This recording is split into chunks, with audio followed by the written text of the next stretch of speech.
Sanbonani, Dumelang, Goeiemiddag, hello. Mzansi, welcome to Sustainable Spaces, Episode 3, brought to you by LookSee, a company that is powered by Standard Bank, and we're absolutely delighted to have you here today.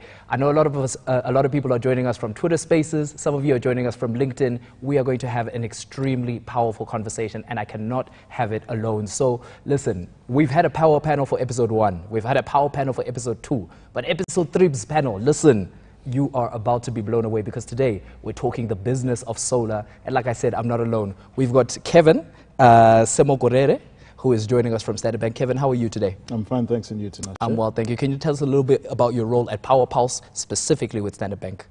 All right, thanks, Tinashe, and good afternoon to everyone out there. So I'm a digital solution owner in the innovation hub of our corporate and investment banking part of Standard Bank, which is called CIB Digital. Yeah. And what we specifically do is build out new corporate ventures.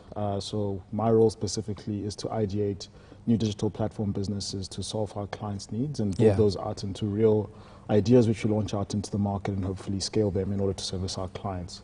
That is incredible, because that's exactly what we're going to need. That's the insight we're going to need for today. We've also got Matthew Cruz who's joining us. Matthew, how are you today? I'm good, thanks, and you? I am fantastic. I believe you are the head of business intelligence at Home Energy. You've also had some extensive experience in South Africa's energy industry. Can you tell us a little bit more about your background?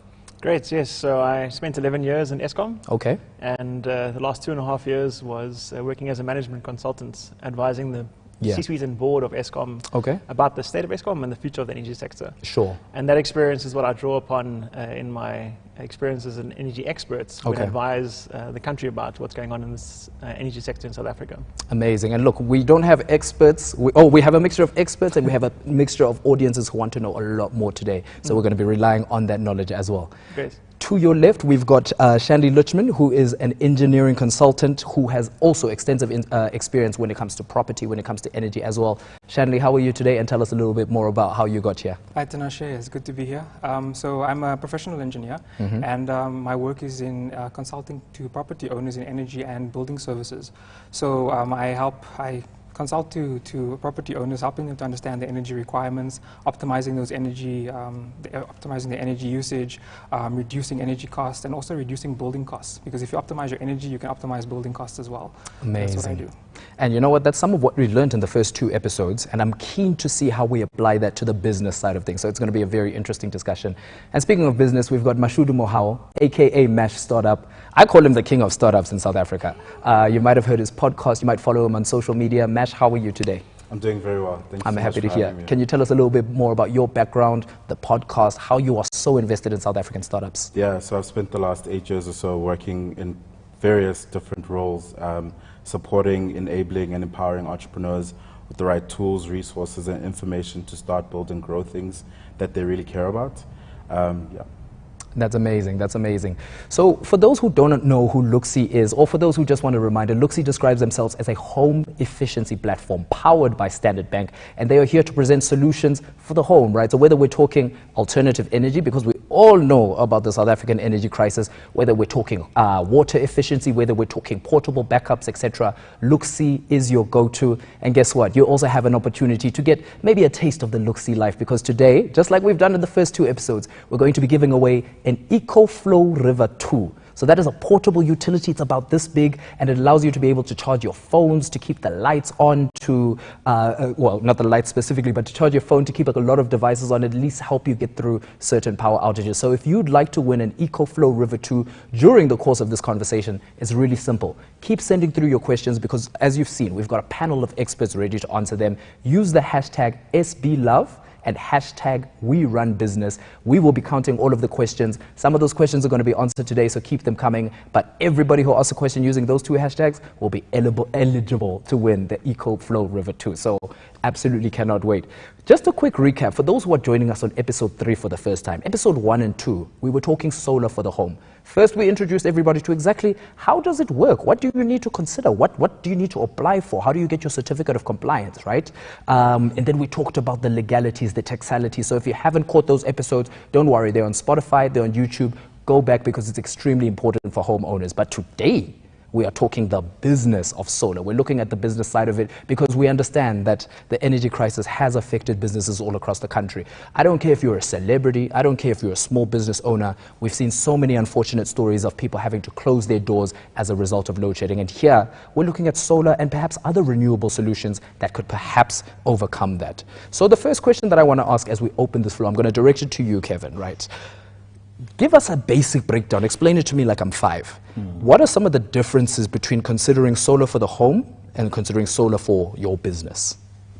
Thanks, Tinashe. I think, first of all, what's important to note is there's a different need in terms of what a home is looking for when it comes to power, or in essence, the availability of power, versus what a business is looking for when it comes to power availability. And I think the key difference is in the home, you're looking at an individual who potentially, let's say, has a family that they're living with. Of course. And is looking for convenience in the home. Yeah. So ultimately, I think the real need and ultimate value proposition that the homeowner is looking for in looking at solar, for example, as an alternative to power generation, is convenience on how to run the home. Versus a business might be looking more about, you know, their business continuity, their business viability, especially in the current environment of load shedding that we're experiencing in our country today. So there's a lot more of an economic feasibility and economic viability aspect to what a business would like to get out of a solar installation. So when we look at those key differences in terms of the needs of those two personas, I think a homeowner will ultimately look at how can they best optimize availability in their home. That comes down, first of all, to the availability of power. Then it drills down to the size of the particular system. Who's going to install that for them? Can they afford that particular installation? And ultimately, will it be available to run their basic needs, such as whatever equipment it is they have in their home, whether it's their washing machine, TV, and so on. And then, of course, it might go to the extremes of maybe they want to go completely off-grid, which, of course, has a lot of technicalities to consider. For sure. Whereas a business will look at, first of all, in terms of their business viability context, can they, in essence, afford a solar installation, given where their business is currently performing from an economic point of view? What does it mean in order to be able to service their clients, given how much revenue they're generating? And then ultimately, when it comes to their operations, how do they make sure that the solar system will be part of their operations roadmap in order to leverage some of their strategic initiatives? So that will come down to how they're going to fund that system, for example. Should they use their own liquidity, put it on their balance sheet? Should they get funding from a financial institution such as a bank? And when you put all of those mixes into the equation, that ultimately drives a decision around strategically does it make sense for a business to install a solar system. So it's a lot more complex than a home, because there's a lot more economic factors to consider for a business. That absolutely makes sense. And I think some of the things you were touching on, especially the, let's say, the operational strategy, some of the needs of the business, very, very different to the home as well. So, Mashudu, you work with a lot of startups. I'm sure you've met businesses of all sizes and kinds across South Africa. And I guess we are in a bit of a weird time because we're post-COVID, we are mid-load shedding. It's been a tricky couple of years for South African business as a whole, right? And now we're in a situation where not everybody is in the office at the exact same time. So if you're a business owner, you've got your premises, you maybe had an office that everyone was coming to prior to 2019, but now perhaps we're working with hybrid models. As employees are at home, some people come in on certain days. Is something like solar then viable for businesses who know that they have their employees and their staff in a hybrid system? I really think it's not something that you can just paint with the same brush across the board. Every business really needs to assess their own needs, and every case is very different, right? So with very traditional businesses that are operating, say, on a day-to-day basis in very physical environments and customers coming in and out, they're very dependent on their energy source, right? So having reliable electricity or access to power becomes even more important and critical. Versus, say, a very internet-based or leveraging a lot more technology where you can be dispersed, you can be fully remote and stuff like that. I think it changes the conversation in a different way. But on either sort of case, you do see a lot more businesses starting to also take up, the responsibility to make sure that they enable their employees to be able to work from home. So enabling them with whether it's an inverter kit, a battery kit, or even solar, just to make sure that they can mitigate the risk of this person not being available because they don't have connection. I see that. Or they don't have, their devices charged and stuff like that. Yeah. Okay, so from what I'm hearing, there are solutions. It doesn't always have to be solar, but there are businesses, and I've experienced this as well. My wife's business as well, they gave them those little power boxes, like that EcoFlow River 2 that you can win, just by the way. They have equipped their employees for that kind of hybrid solution. So as we're talking solar, we are still talking alternatives. So it might not always be solar, and that's something we found out in the first two episodes. Perhaps maybe you need a more modular setup, or perhaps your particular home's needs don't need you to go to the full extent. So I completely understand that from a business perspective as well. How realistic is it, though, that most startups, especially small businesses, SMEs, can be able to take care of their staff to that point? Because I know that some of them have taken hits due to COVID. Some of them are continuing to take hits because of the outages. Yeah, so I think it's not just the businesses themselves or the employees of that business. It's also hitting now like employees that want to work for companies that are maybe international companies, where it's like you don't want to hire someone if you don't know if they'll be available for 3 hours of a day, right? And it's hitting that remote opportunity for people to access opportunities internationally. And for startups and small businesses, there's a number floating right now that South Africa loses about $51 million for a day of load shedding, right? And that's hitting small businesses. It's hitting startups where it really matters. And for most people, it's just not viable to be able to afford these things. And it makes it even more important to have, a partner that can fund these things, that can help your business sustain itself and be able to navigate these challenges. That makes a lot of sense. That makes a lot of sense. As we discussed in the first episodes, we're talking the business of solar and we're talking solutions for businesses, but the other side of it is the opportunities that it creates, because almost everywhere I'm driving these days, I'm seeing billboards, I'm seeing advertising, I'm seeing a lot of LookSee ads on my timeline as well, explaining to me a lot of the opportunities. Matthew, I'd just like to know, what opportunities do you see existing for people who want to create businesses in the industry, people who want to get involved in the solar game? What kinds of certifications would you recommend that people get to really boost their credentials and prove themselves as, trustworthy and reliable providers, or trustworthy and reliable maintenance people, so that again, we see the actual solar business in South Africa itself growing? Great, yeah, thank you. One thing that's interesting about the solar sector is that it's got a very low barrier to entry for people that are interested in getting involved. So it actually represents, in my mind, one of the greatest opportunities for skills development and skills improvement in the country for people that want to get into a career within the renewable energy space. Okay. So, for example, the barrier to entry for just starting to work on a solar team, a solar installation team, is having grade 11. Okay, and really? Yeah, you can have a grade 11 and you can start your process then, and you can work your way all the way up to then being a person that holds the installation electrician certification. That's confirmed by the Labour Department and also the ACE, the ECA, the Electricians Contractors Association. So that's the certification that's needed for the person to sign off the CRC and confirm that this installation has been done at good quality. And without the CRC, it's very important to have that, because your insurance company won't cover you as a business if your CRC has not been signed off by that certified IE. But you can start off working on a team just with grade 11 and getting involved. There's various accreditation companies that can assist with that process. So Sapphire does a PV green card that helps with people understanding, working on installation teams, what entails a good installation. There's also ARAP that does a similar accreditation as well. And the PV Green Card process is a way of bringing about a standardized quality kind of confirmation to the sector. And it results in getting a PV Green Card form that's adjacent to the CRC to confirm that these things have been checked for your installation. So that's, there's accreditations that are about the PV Green Card, the ARAP accreditations, they can assist. And then there's the training that you can go through to become an installation electrician as well.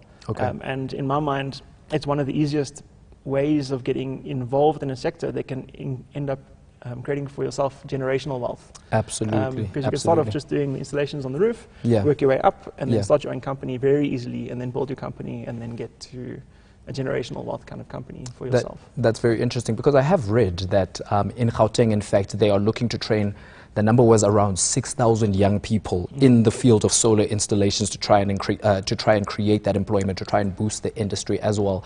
Do you have any idea of the kinds of numbers that we're looking at right now in terms of how big the industry is? Like how many, I know this is ballpark figures, but like how big would you say the industry is in South Africa right now versus where it can get to? Great. So yeah, we've recently, I was involved in sizing the market in South Africa. Okay. And just for residential sector, the number comes out at 1 trillion rand for the solar products alone. Really? In terms of the valuation. Wow. So it shows that it's for the next 10 years the biggest sector to get involved in. Yeah. So 1 trillion rand just for the solar products. Depending on your model as a solar installation company, is roughly 50-50 in terms of the costs between the products and then the final installation with your consumables and your labor. Yeah. So that means that we're looking at about 2 trillion rand that's out there. Okay. And the current penetration is about 7% of that in terms of houses that already have installations. Yeah, yeah. So there's a massive gap from where we are to where we need to get to. And in terms of that 6,000 number, we see that 300,000 people are needing to be trained in terms of skills. Wow. So that's the first little drop in the ocean. Oh my gosh. Step in the right direction, but it gives an idea for the opportunity that exists within the sector. Is it wrong of me to be slightly optimistic? Because amongst everything else, we do know that we have an employment crisis in South Africa, especially in the youth. Is it wrong to be a little optimistic that, okay, there's potential for new careers to be birthed here? Yeah, I know that optimism is well placed. Okay, all right. I'm glad to hear. There's a bright future for South Africa. I'm happy. Going in the renewable energy direction. Yeah, that's great to hear. That's great to hear. My next one's for you, Shanley. So, as an engineering consultant, I believe that you consult on a wide range of properties. You give some really expert insights before anybody takes on any kinds of projects, perhaps including alternative energy. So I just want to get your approach, because last episode, episode 2, we spoke about the differences between sectional titles, so everybody living in apartments and standalone homes. I want to try and get an idea from a business perspective now, especially because I understand that a lot of businesses don't own the premises that they work in; they rent them out. Some of them have those big, giant campuses. Some of them, it's a small room in a building, etc. If you are approached by different types of businesses, what are some of the things that you look out for when you're assessing their premises to maybe determine if solar is actually the right solution for them? Yeah, look, as you mentioned, there's different, different people have different ownership rights for businesses, and very often when a business comes to you, it comes to us looking for a solution. We actually have to turn them away because we can't help them. We have to speak to somebody higher up. Wow. I've been in a situation where the client was very well aware of the benefits of solar. They're very well aware of how much they can save in terms of the energy costs, and they're very well aware of how much they can benefit from just being a little bit more energy independent. Okay. But their landlord, the owner of the property, would not budge, and so therefore we were not able to help them. So unfortunately, you do have to turn away. You're not able to help clients like that. But I think. In the space, in the solar space, there's a lot of opportunity for expertise.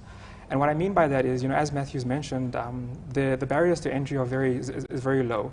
I've tested it myself. It's very easy just to put up a website, put some Google ads, and get leads. Wow. You drive on the road and you see so many buckies and caddies and so on that have been branded as solar installers. So it's very easy to become a solar installer now.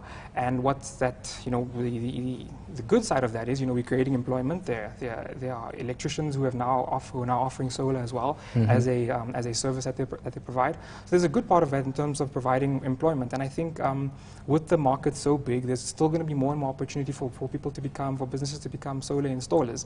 And it's definitely a good thing, especially where we need to get to as a country, by getting more renewables online and making more use of the large amount of solar that we're blessed with. But at the same time, we need more regulation. Okay. And a solar installer, their interest really would be in, you could say that their desire would be for you to install the largest system that they can sell you, right? Yes. So your interests are not always aligned. Okay. And so therefore you would need somebody who is external, who is more unbiased and is able to have the interest of the client. Exactly. To help them to understand what are their energy requirements, how much do they actually need, and when you start off there, it's also easy to compare. You can compare pricing from different installers using what the actual energy requirements are, as opposed to getting multiple quotes of multiple sizes, multiple system configurations. So I definitely think there's an opportunity there for more energy consultants. Yeah. And a lot of that work is being taken on by engineers, professional engineers. I see. And I see. it's a good thing. And the reason it's a good thing is because now you have somebody who is legally required to give you good advice. Exactly. Legally required to make sure that you have a safe system, Yeah. that you have a system that works, and that Yeah. you have a system that, in terms of cost, Yeah. it's in your best interest. So I think it's a very good opportunity there for energy consultants. And that's why we have an engineering expert today. Right. That's why we had you today, and I really, really appreciate that. So listen, the questions are already flooding in from social media. Just to pause for a moment, for those who've just joined, you are listening to and watching Sustainable Spaces Episode 3, powered by LookSee. LookSee is all about keeping your home efficient, but we're also talking about keeping your business efficient today. So if you've got any questions, please send it to our power panel using the hashtags SBLove with the blue heart, as well as the hashtag WeRunBusiness. Not only do we want your questions answered because we really want to help you with all of the insight and the knowledge while we have the panel, but of course, just remember, you've got the chance to win that EcoFlow River 2. Maybe you're a small business, maybe you're an employee yourself and you just need to keep your Wi-Fi on just during that 4-hour outage. Listen, the EcoFlow River 2 is going to come in extremely handy. Believe me on that one. Cool. So we've got our next question for you, Kevin, and it's actually coming from one of our users. So her name is Dumelo, and she's just saying, how do you check whether the company is legit? Actually, let me open the floor to this one because I think it speaks directly to what you were just saying. They're asking, how do you check whether the company is legit to actually run your installation? What kind of background checks do you need to check before you commit to installing some of these things for your businesses? Well, look, from my side, I do more energy consulting. So, I mean, if anybody with some energy expertise will be able to give you advice on what's required from an energy perspective. But in terms of the certifications, I think I'd rather defer to Matthew on that one. Yeah.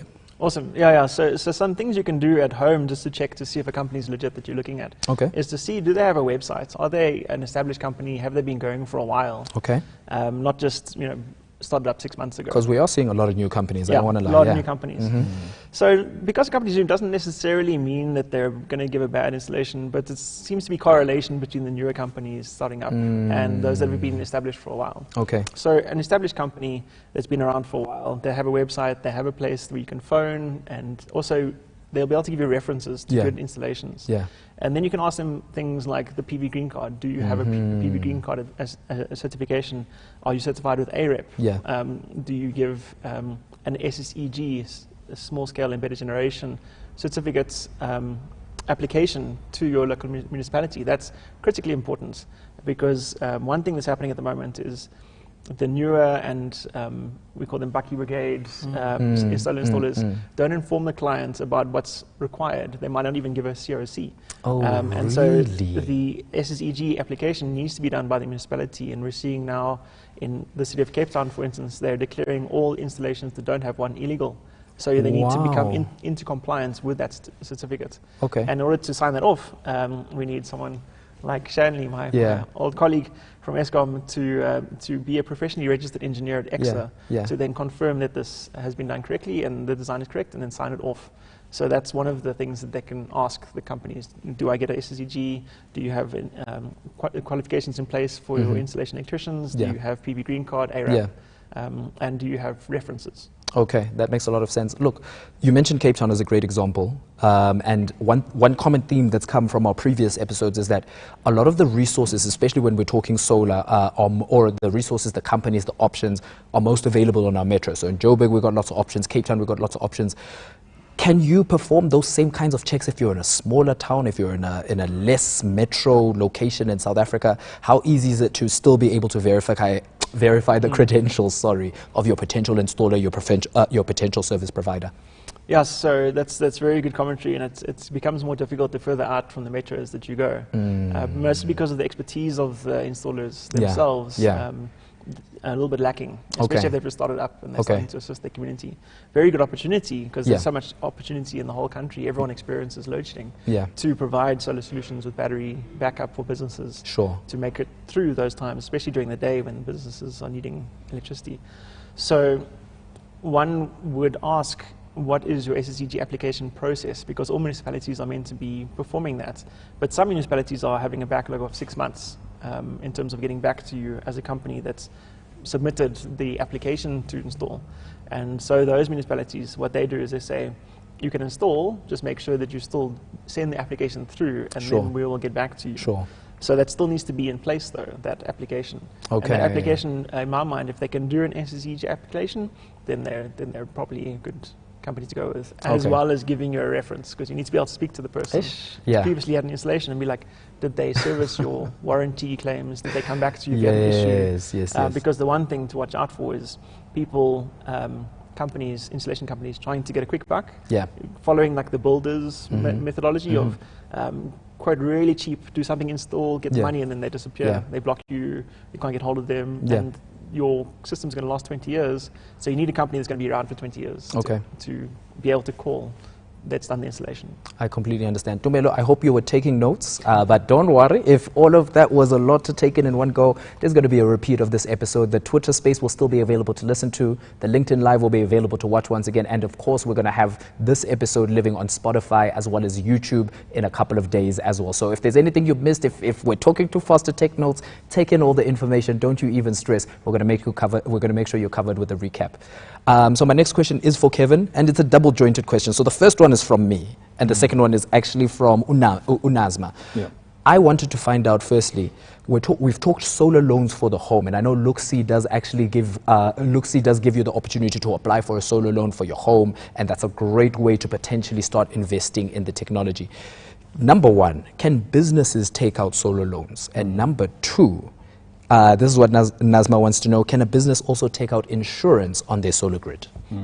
Okay, those are very good questions. I think to answer your first one on if a business can take out a solar loan, regarding where we stand specifically as Standard Bank, we have sought to support businesses specifically in the commercial and industrial sector, also referred to as CNI, more from a solutions-orientated point of view. So over the last couple of, you could say, 5 to sort of 6 years, we've built quite a lot of knowledge base around what are some of the dynamic needs of businesses in regarding approaching alternative power generation for their own consumption. And solar, of course, has come up as one of the, I think, most fitting and advanced solutions at this point in time.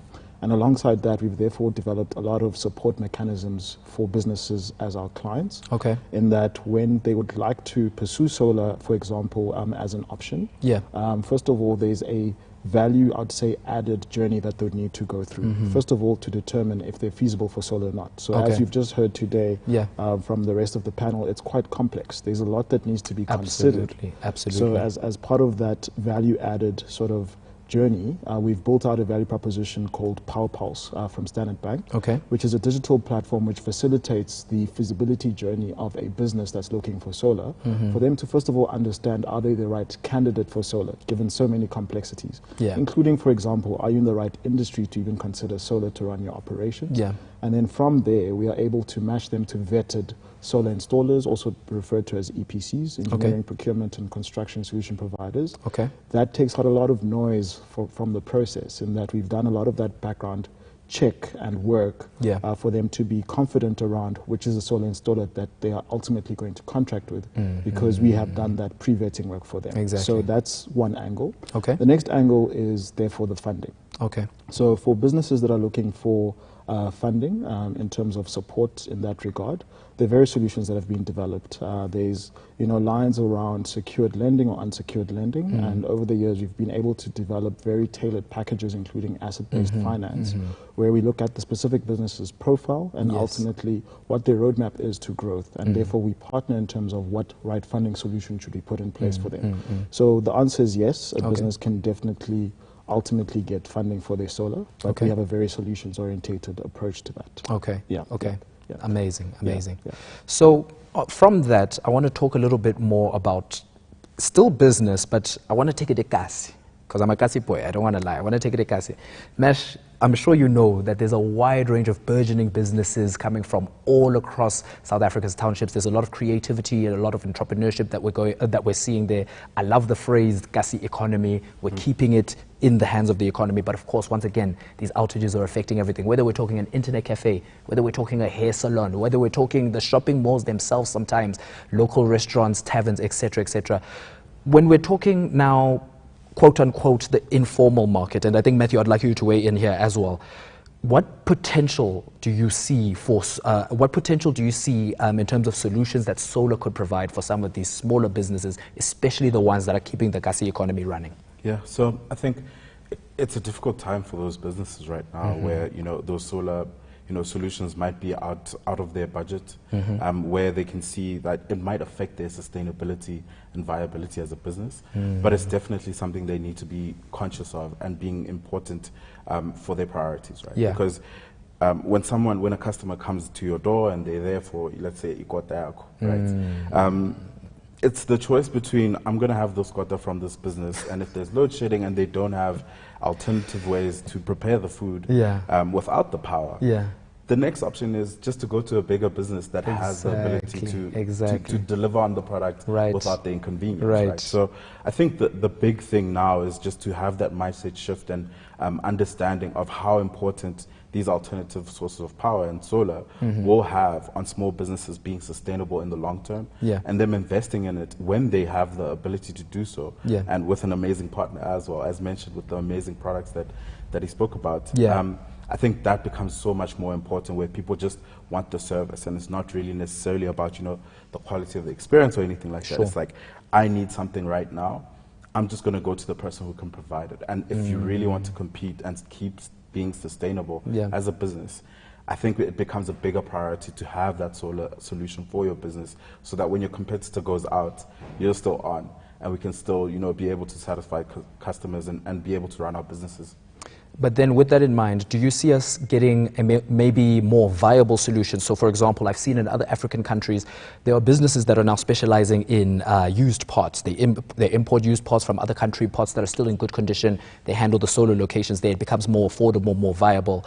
Matthew, do you see that being a realistic possibility to maybe bridge some of the financial gaps that Mash is talking about?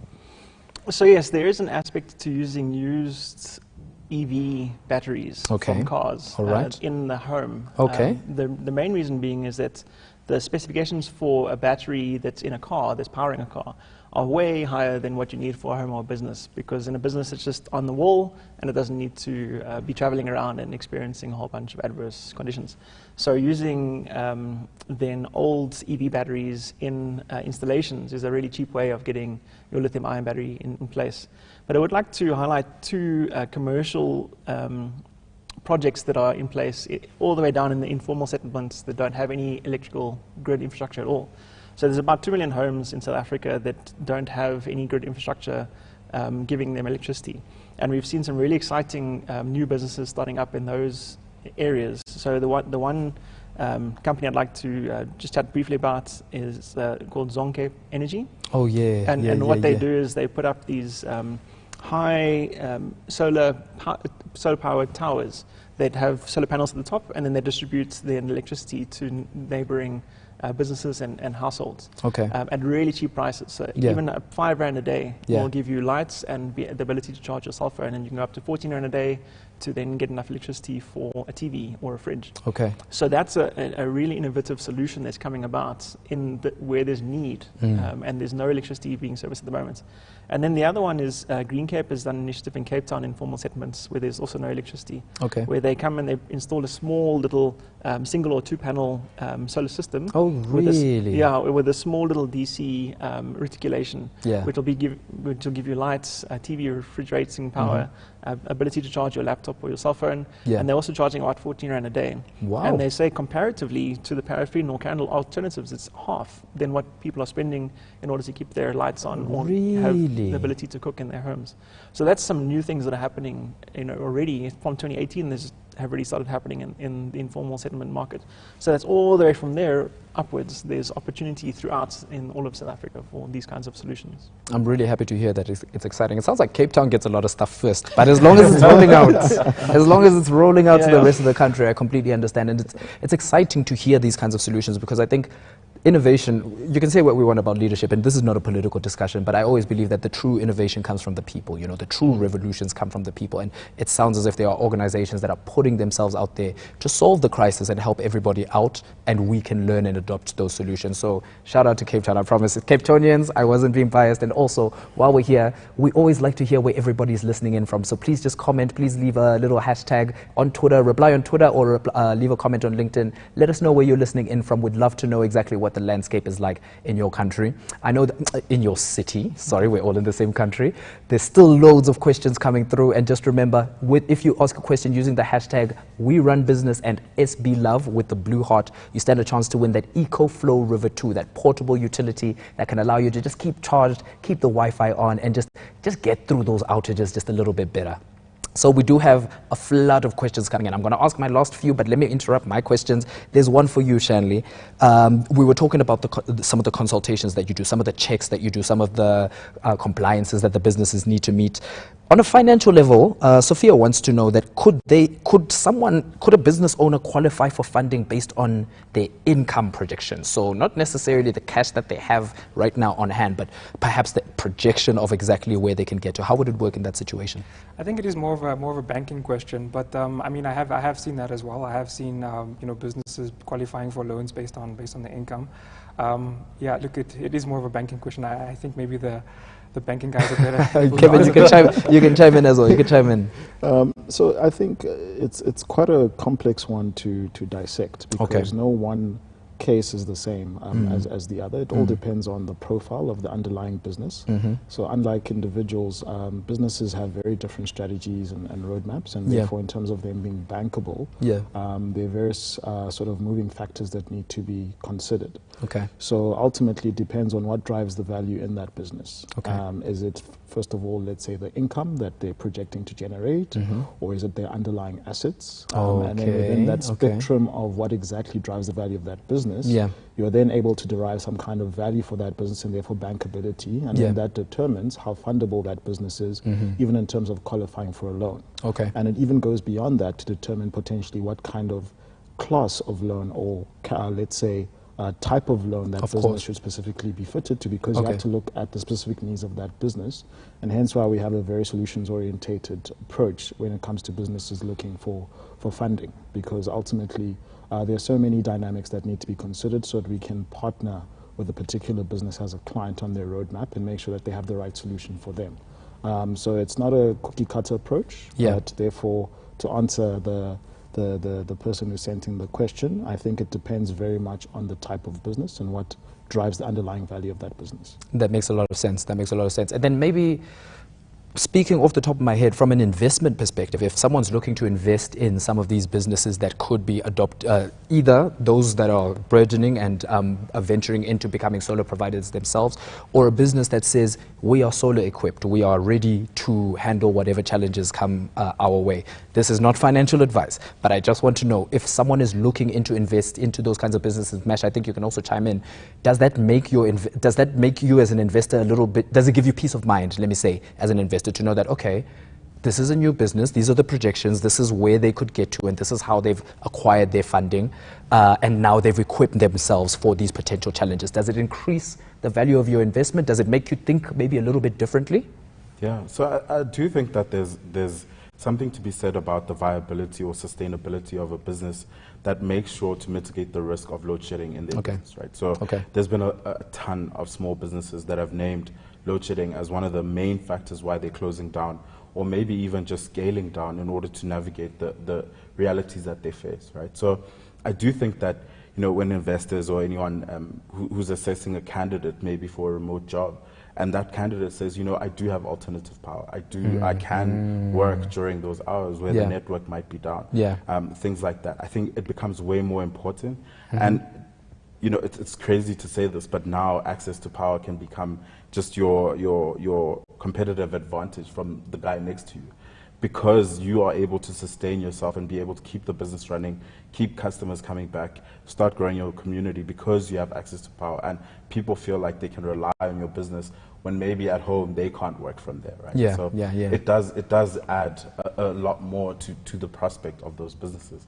Okay, all right, that completely makes sense. So actually, I also just want to chime in there as Please, well. please Because, do, you know, please do. very often when we think about getting solar, clients tend to think only about getting a loan. And there's more than an option of just getting a loan. I mean, there's several options. Obviously, cash. You know, if you have the cash, you can do that. Absolutely. There's the bank loan, but there are alternatives as well. There's something called the power purchase agreement. Okay. Solar installers are willing to install the system at their own cost, and then you only pay for the energy usage. So you pay a price per kilowatt hour based on your energy usage, and there's also multiple ways of doing that. You could have a power purchase agreement where at the end of the period, you could own the system, or at the end of the period, the solar company still owns the system, and then you might want to renew it. Yeah. So and you know that also changes what your price per kilowatt hour is going to be. There's also an option called rent to buy. So you pay a fixed amount per month, and then you after a certain period of time, then you get to own the system. Yes. There are also many installers that are providing a lease agreement. So it's not rent to buy. So the price will be a little bit less, but at the end of a certain period, you still don't own the system. You don't own it. They might take it back, and then you might be ready to install a better system after several years. So you know, when we're thinking about installing, let's not just think about the bank loan, but there are other options as well. I'm glad that you touched on other options, and I think, Matthew, you can weigh in, but everybody feel this is an open floor question, because I've read about something that they call the Energy Bounce Back Loan Guarantee Scheme, EBB. President Cyril Ramaphosa spoke about it in this year's national address. We're hearing that progress is being made, but we don't know just how much. Is that another option, along with some of the options that Shanley has talked about? Is that something that South Africans could start to consider in the near future? Yes, yeah, very much so. And the nice thing about the Bounce Back Energy loan is that it's supported by government and being rolled out through the bank. So it's very exciting to see the solutions that Standard Bank will be coming with that. And just a note on that, it's been announced recently, but the banks haven't yet started providing the product to clients as yet. It's coming. The banks have just the government has confirmed that they're going to take the 20% first loss guarantee upon themselves to de-risk then the loans that will be given by the banks. So it's giving a lot of confidence then to the banks to develop the products. I'm really looking much forward to the products that will be coming from Standard Bank going forward.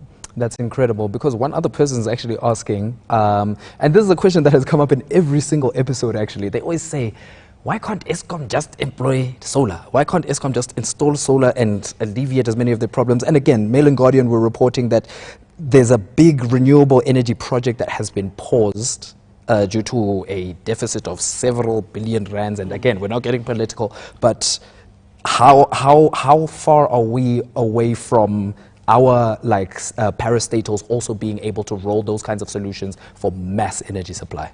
Sure, yeah, that's a really good commentary and really good insights that are coming.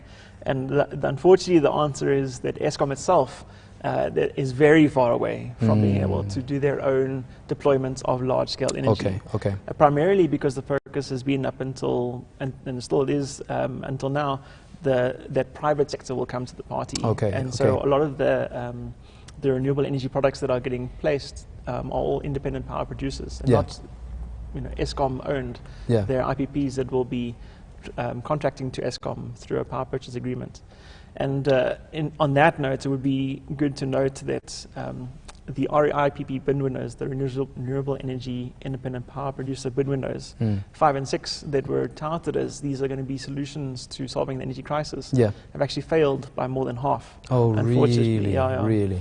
So bid window 5, which was extended to a capacity of 4,600 megawatts, will only get 1,300 megawatts coming online. And that's most likely one of those projects that you heard about that wasn't able to get funding.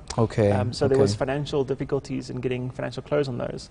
And then bid window 6, which was announced by Cyril last year in July, to be doubled from 2,600 megawatts to 5,200, will actually only be getting about 900 megawatts online. Oh, really? Yeah, and that's due to grid constraints, which has been highlighted by the CSIR as being the main cause for load shedding going to be taking place for the next 10 years. And that's CSR saying that. So that's significant in terms of our understanding that this isn't going away next year. It's going to be with us for the next 5 years minimum. I totally understand. I'm glad to have at least the realistic picture of where we are and where we could be. But as we've discussed, there are still solutions that we can take upon ourselves. Some of them we can explore in different ways. As you explained, Shanley, that it's not always just cash. You don't have to have all of that money, because I saw a comment here from Tandega who's saying, at the moment, solar can only be afforded by people who have money. So thank you that at least we've seen that there are alternatives to get into there. So I want to do a SWOT analysis. I think we're talking business today. We're going to do a little bit of a SWOT analysis. We've talked about strengths, we've touched on weaknesses, we've talked about opportunities. I want to talk about the threats now. So I'm reading in Limpopo, but I'm sure it's happening elsewhere as well. But the breaking story that I saw earlier this week was from Limpopo, reporting a rise in the theft of solar panels. So we're not the police minister, so I'm not going to tell you how we stop the crime, but I just want to get maybe some ideas and some thoughts for anybody who might be concerned about maybe the safety of their homes and the safety of their equipment after installing, the safety of their equipment in their businesses as well. How do you protect yourself from that particular element? Is there any additional steps that you can take? Is it an insurance thing? Is it an extra preparation thing when you're doing your consulting to have a look at the area and maybe advise that, no, this might not be the right place to do it? What kind of preparation and what kind of safety measures can you take to protect your investment? Open floor. Anybody can go forward first. Well, I'll throw my two Okay, cool. Go ahead. And then we'll maybe get some more commentary. So, regarding the theft of solar panels, that's recently become highlighted as a big issue in South Africa, where people are noticing their homes while they're not there. People are coming and stealing their solar panels. So one thing that can be done to mitigate that is the way that solar panels are connected to the panels on the roof and the panels that are used themselves. There's security clips and security panels, security fastenings that make it very difficult to remove the equipment without the right tool. There's also a polymer that can be used to attach the battery and the panels to the mounting so that it can't actually be removed. So that's being seen in all of the cell phone towers with their big batteries that are used to overcome load shedding. The polymers being developed in South Africa that make it very difficult to remove the battery without totally destroying the product itself. So that's two little things that are coming about that can assist with stopping theft of your equipment. Okay, all right, that's good to know. I was going to link it just to the question that was asked earlier, right? So I think it was Tato who asked about you know, whether or not you can get solar panels insured as well. So I think this is where maybe the financial partners really need to step up and like move in this direction, and if it's not already there, to ensure that businesses can be covered in this way, right? So that if this happens to their business, it's really part of the business coverage as well. It would be interesting to find out if insurers are thinking about these things already, if this is already part of business insurance, because I do think that would be the ultimate solution, just to make sure that the businesses aren't completely crumbled or crippled by something like this happening to them. I don't know if you know, Matthew. Yeah, so it's really coming in a big way with insurance, and that's been highlighted with the fire that happened on the Vodacom head office, the roofing in Cape Town. In terms of the threats to the businesses of solar installations. Thankfully, it was ruled out that it was caused by the solar system, but we saw a large influx from all of our big clients saying, "Listen, is my installation safe? And how can you confirm the installation is safe?" So the insurance company is now is increasing its focus on the aspects of a solar installation and confirming that it's been done correctly. I understand. Which also, once again, opens up the floor to electrical engineers being able to confirm that things are correct and consulting to insurance companies to understand what is it that needs to be in place for me to say, great, I insure now this business with the solar installation because I can confirm that the quality is correct. So that's, makes sense. I think we're in a really good space. We've come from years of relying on Eskom, of having cheap power, and we're in a situation now where all the solar power is coming online. You have all these installers and so on, and it's really new territory. It's a good thing. So look, the solar industry is very much still in need of a lot of regulation, and unfortunately, a lot of that regulation is going to come from mistakes. So when clients have issues, when there are fires and so on, look, it's new territory, and regulation is going to be put in place to have those safety measures in place, and There's going to be innovation as well. We're going to improve our clips on the solar panels. We're going to find new ways. Sure. So these are also opportunities that are available for us as we move forward.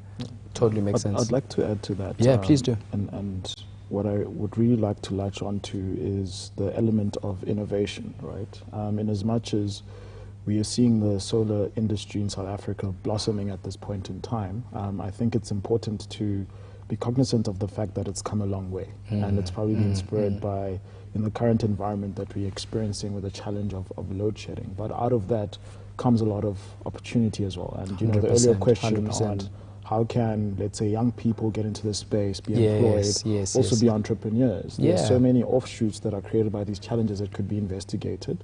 In as much as the financial services sector may need to innovate certain products, even in the insurance space, to meet the challenges as they're arising, there might be opportunities, for example, for security companies or security entrepreneurs to look at how they can meet some of these challenges around theft and so on. And as we get that, I think, cross-collaboration and innovation from various aspects of the value chain, ultimately you'll be able to find, I think, a more comprehensive solution coming forward. I understand. Tackling it from all sides in order to solve this particular problem. But I guess we can't ignore the fact that, of course, theft is one of the big challenges we have in our country, and the solar installation is a very valuable item. It's a big investment. It's a big investment. Exactly. And therefore, there will always be value for that, even in the context of theft. But I think with the innovation coming to the forefront, ultimately we'll see different solutions coming out to protect the value of investment for businesses.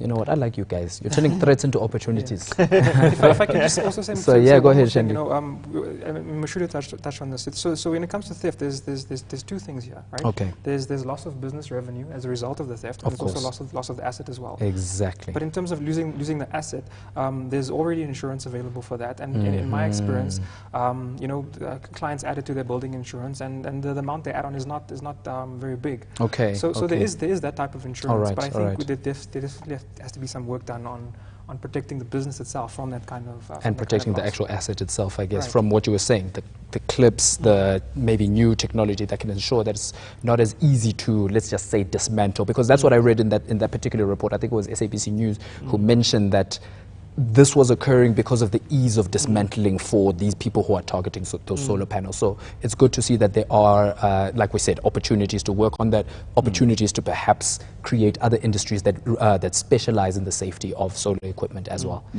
Yeah. So listen, my beautiful audience, thank you for keeping us captive up until this point. We've got just about 10 minutes left. So now I'm done with my questions. I'm going to be going through every single person's question, or at least as many as I can in the last few minutes before we wrap up. But don't worry, anything that doesn't get answered, we'll make sure that we address it in the comments or on Twitter as your replies. And just remember, use the hashtag SBLove with the blue heart and hashtag WeRunBusiness so that your question stands a chance of winning that EcoFlow River 2 could come in extremely handy. So the first question is for Mash. We were talking about, township businesses, and this person wants to know about, okay, they've used the word side on the street. I want to find a better word to say it, but basically we know we've got barbers who can operate from just about anywhere. They usually, I've seen them using like little mini generators, etc. Could portable solar units help spaza shops, help anybody whose business is actually right there in front of commuters? Is it something we can start to see at some of the big taxi rank hubs, etc.? Could those portable units, the smaller ones, be potential solutions? Yeah, so I think we've seen like how people are starting to, not only just try and find sources of power, but also start being more creative as well. I think back to, there was a backpack, I think about 5 years ago, created by a South African entrepreneur that had like solar panels on it, and basically it was mainly for kids in rural areas to be able to study. So the backpack had solar panels. You charge it throughout the day.